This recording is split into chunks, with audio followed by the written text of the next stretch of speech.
you will not see the moon. You will have to look where I am looking. Then it will be seen. Similarly, the Acharya is saying that you are Brahman. And I say, oh, I am what Brahman? I am this body, mind, intellect, and I am a miserable person. And I was miserable before, I am miserable now, and I have my own prediction that I will remain miserable in future also. Acharya says, from your standpoint, what you are saying is true. But look from my standpoint, you will see yourself as Brahma. So that is called Acharya Upasanam. Acharya Upasanam Shaucham. Then next is Shaucham. Shaucham means cleanliness. Cleanliness of this equipment, body, mind, intellect, speech, actions has to be cleaned. Cleaned of all impurities. Words which we utter should be clean. There should not be any false words. There should not be any harsh words. There should not be any words which are irrelevant. That truthful words, that cleans the speech, our actions. All actions should be in tune with our whatever duties, responsibilities are there. That cleans the action. Also, the action can be performed to serve the world or serve the wise people, serve the good.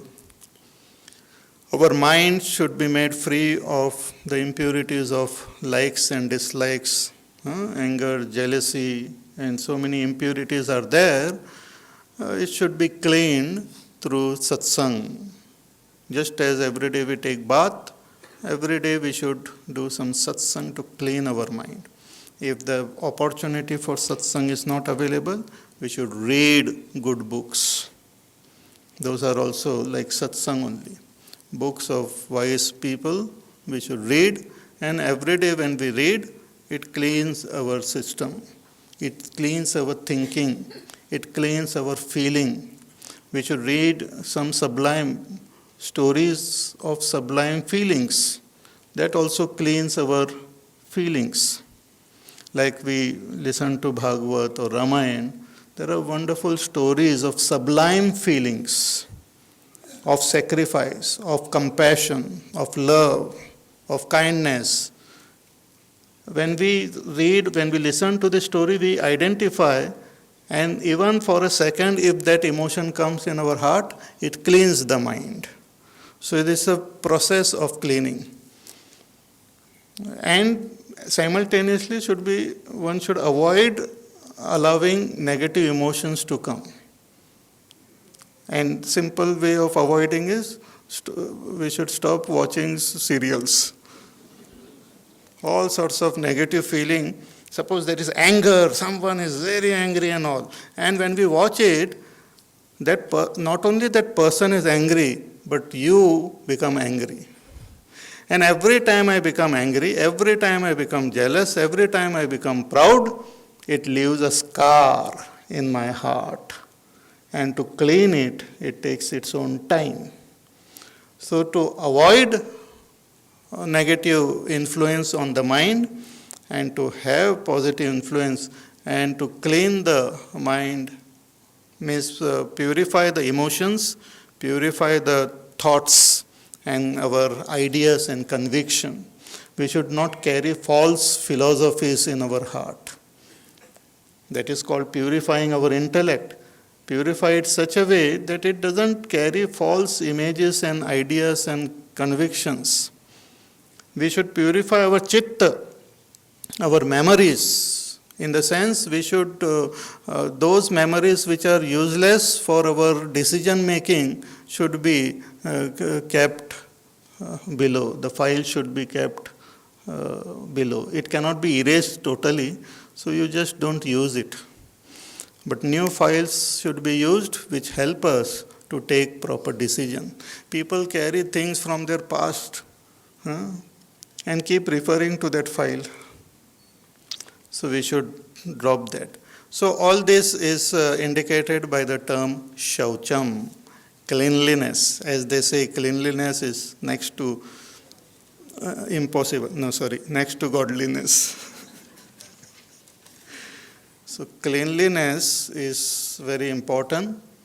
The body, the surrounding, the mind, the speech, the actions, the emotions, the thinking, conviction, everything should be made as clean and as simple as possible. See, simplicity is required. Whatever you understand, try to understand it in a simple way. Don't try to become great philosophers or intellectuals and all. Simple things in a simplified way. So don't strain the intellect with too many heavy stuffs. So shaucham, cleanliness, that is also a sadhana. Then stairyam. Stairyam means steadiness. Steadiness of what? Steadiness about our goal and our path. Stairyam. What is our goal? To attain that state of enlightenment. And what is the path? To acquire all these values. So one should be very firm and should persevere with total dedication and devotion this path. That's called stairya, means should not deviate from one's path. See, it is easy to follow certain path for a short duration, because suddenly we get inspired and all after listening to some inspiring words and all, we get inspired and we just take up some path, good path. But to maintain it requires real dedication. To start something new requires rajogun, but to maintain requires sattva gun. And to drop it requires tamogun.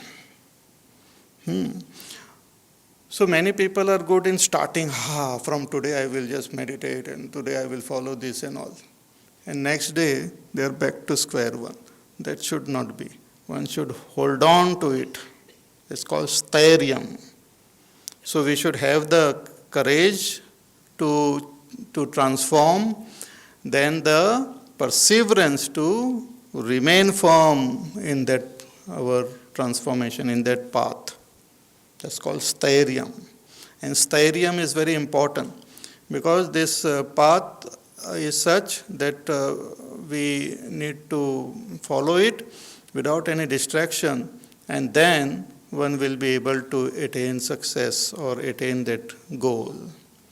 So every time we get distracted, every time we deviate from our path, it will take more effort to again come back on track. It's like the railway, when it is moving on track, it is such a heavy thing. It can move without effort. But if it deviates, if we just go out of that track, it can't move further. To bring it back on track takes a lot of time. Once it is back, again it can move.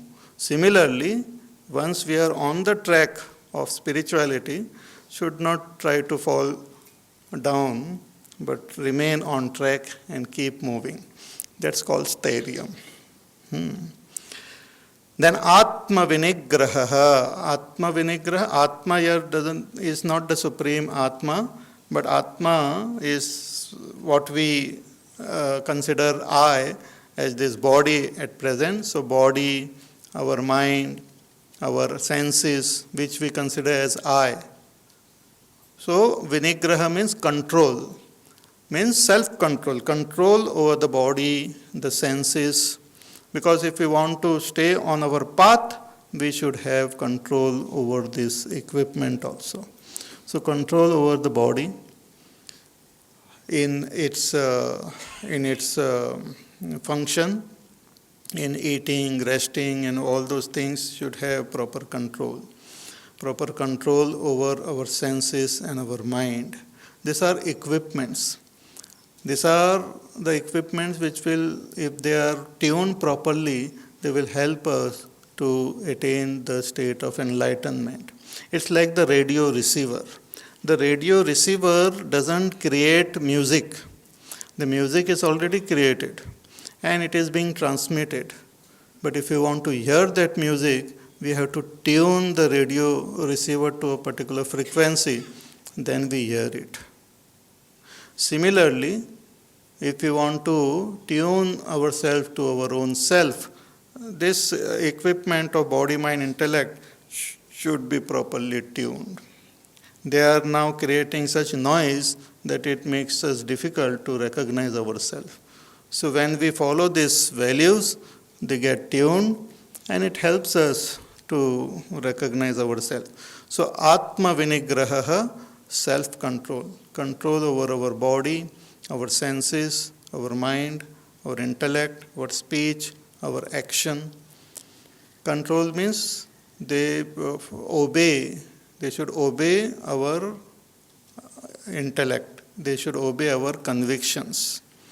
This body and the senses should not just do what they feel like, but they should follow proper system. They should follow the proper conviction which we have. It should be obeyed by and it has to be handled in a very nice and a very gentle and a very wise way. Self-control doesn't mean aggressively or with a harshly trying to stop the senses or something like that. It's an intelligent understanding of our equipment and utilizing it effectively. It's like somebody riding a motorcycle or something, having proper control, can use it in a most wonderful way also. All sorts of tricks also people do on their motorcycle. If they have proper control. Control doesn't mean holding on to it and just staring at it very vigorously. But having control to start it, to take it, to move it, to stop it, to speed up and all those things. So similarly, total control over our body, mind, intellect, equipment. Further, Indriyartheshu vairagyam anahankara evacha janma mrityu jara vyadhi dukkha doshanudarshanam Indriyartheshu vairagyam anahankara evacha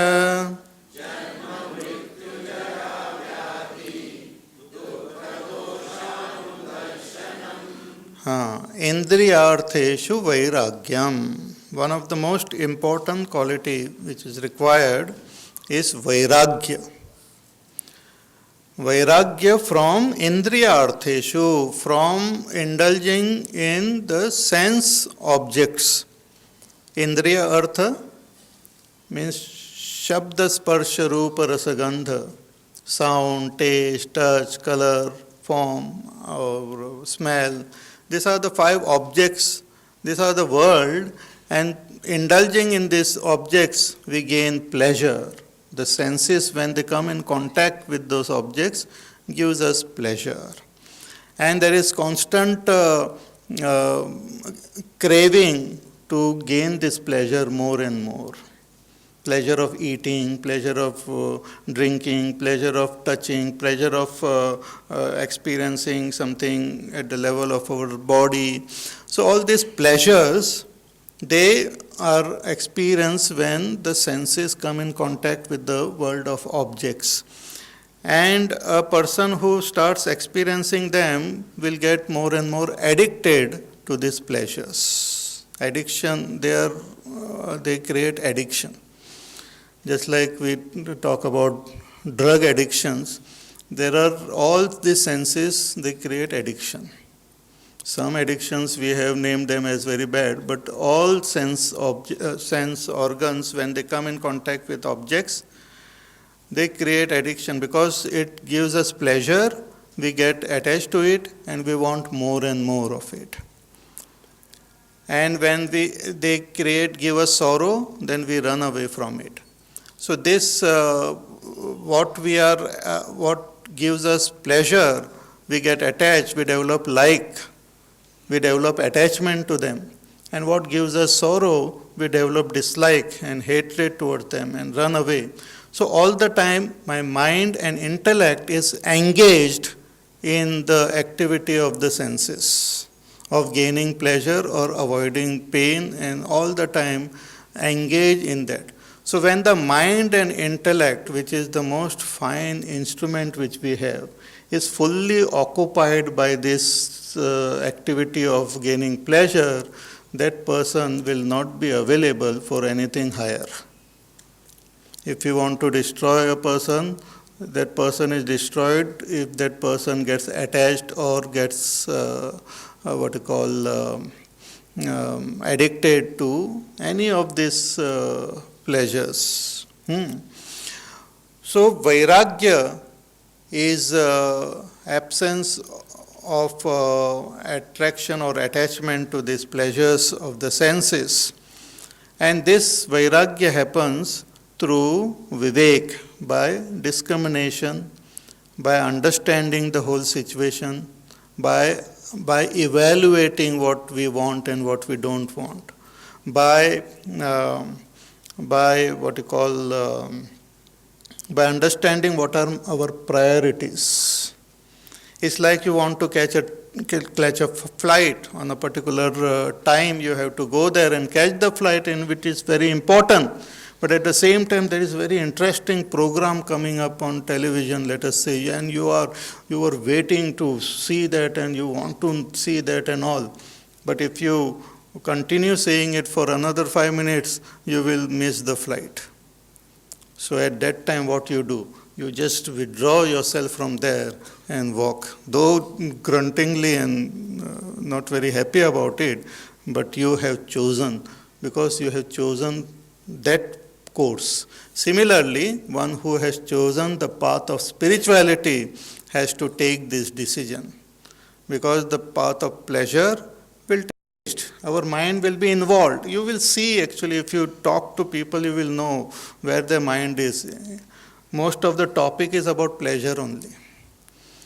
खाने का क्या, पीने का क्या, कहाँ घूमना जाना है, what dress we should wear, what bangles and what ornaments we should get, and what car and what bungalow and what color and what crockery and this and that, all the time, this is about the world of objects only. Mind is engaged in that, intellect is engaged in that. Do you think such people are available for the higher? They are not available. That doesn't mean we have to avoid it totally. Whatever is required, we should do it. Food is required to keep the body healthy and alive, then eat it. But to engage all the time our mind in food, that is a problem. Dress and all, whatever is required, we have to wear it, but all the time thinking about it and contemplating and attending all those and discussing with some fashion designers and getting this exact material from the market and sitting there in front of the tailor and advising him, वैसा करो, ये क्यों किया, इधर किया, वो, and again take, पूरा उसी में क्या करना है? But there are people who are doing it. One thing of the world, and they are totally busy in that. Such people are not available for their own goodness, for their own welfare. So, vairagya, if it is not there, then we should forget about enlightenment. Vairagya is very important. Vairagya doesn't mean hatred towards the world. Vairagya doesn't mean totally